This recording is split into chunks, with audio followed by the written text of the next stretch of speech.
All right, so we're going to continue part 2 of people describing depersonalization. Let's get right into it. Please click the like button. This will help get that video out there.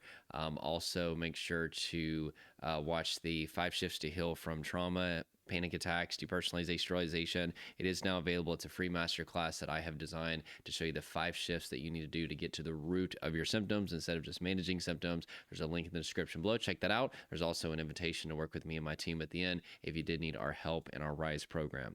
All right, let's go and get into it. First description. I once described it to a friend by painting a picture. Imagine you are swimming. It's kind of dark. You can feel what you were doing and you feel like you. As you continue to swim, you start to see yourself from the perspective of a passerby. You move your hands, but it doesn't feel like you're moving them, only watching. You can stare at them all you want, but the longer you do it, the more foreign they become. You feel trapped in this space, like you're outside of your body and can't get back in. That is extremely accurate. Whenever I was experiencing the symptoms, that's literally how it felt. It felt like my soul was attached to my body, not like fully. We're not talking like a, like hovering 10 feet away or something, but it's like you feel just a little bit behind yourself, if that makes sense. And you feel as if your body is like a suit that you're wearing, and it's not something that you are intimately connected with, right? And I talked in the last video about how it's really whenever you lack interoception, which is the experience of the embodied self. And that's why depersonalization is a trauma defense mechanism. It's designed to get you away from your body because there's so much buildup in your body of tension, adrenaline, emotion, fatigue, things like that. It's actually there to help you, but it's really designed for if you were being eaten by a lion.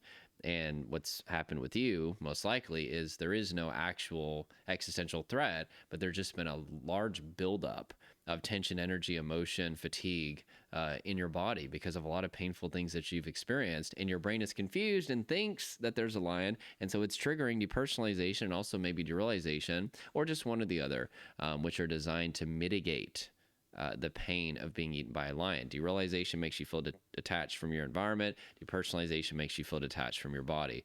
And they suck. They are horrifying. I tell people all the time when I'm working with a client, in fact, I think I said this yesterday, I was like, I would have rather had a gang came and like beat me up with a baseball bat for like 10 hours straight than have to go through those symptoms. It was literally the most terrifying thing that I've ever experienced. There's no question. So anyway, but I really, really like that description. These are real people who wrote these out. So thank you guys for writing these out. This person says, it's like I'm underwater. I move, but I don't think I wanted to. My body carries me through its normal motions while I try to figure out how to come back and take control. That's deep. Next one. It's like no longer being connected to your own body. You question whether or not you're real. Everything about you is unfamiliar. You look at your hands and wonder whose they are. It's almost like watching a complete stranger go about their business. That right there, that last one, it's almost like watching a complete stranger go about their business. And whenever you notice this detachment and you start to kind of observe yourself, it even triggers more stress and overwhelm because it's objectively a very terrifying experience. So you're already in a state of traumatic stress, overwhelming stress. That is why the symptoms are there. But then once you experience feeling detached from yourself, ironically, it leads to more stress, which only perpetuates the cycle. And then people spend, hours and hours a day researching and obsessing over the symptoms. And then they stop living their life. And, they're just doing all these things in reaction to the symptoms that ironically just keep the symptoms around longer because they're just adding stress to their life. And so, but it's okay though. Like, don't feel any shame. I mean, you're experiencing one of the most terrifying things that you've ever experienced.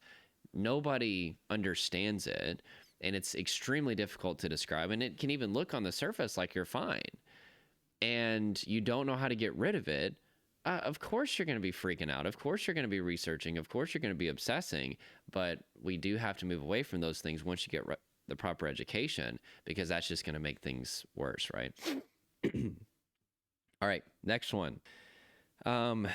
This person says, in all honesty, it's horrifying. It feels like I'm not in control of my body. I feel like I'm playing out events and there's nothing I can really do about it. So they have like a sense of being out of control. There's a slight feeling of numbness, feeling fully aware of what's going on, but I can't do anything to stop it. It's almost as though I'm playing out a cutscene and I'm just there for the ride. Next one. For me, it feels as though I'm not really in charge of my movements or thoughts. I'm somewhere not quite beside myself. I'm somewhere not quite beside myself, but not fully me. I start to wonder if what's happening around me is real.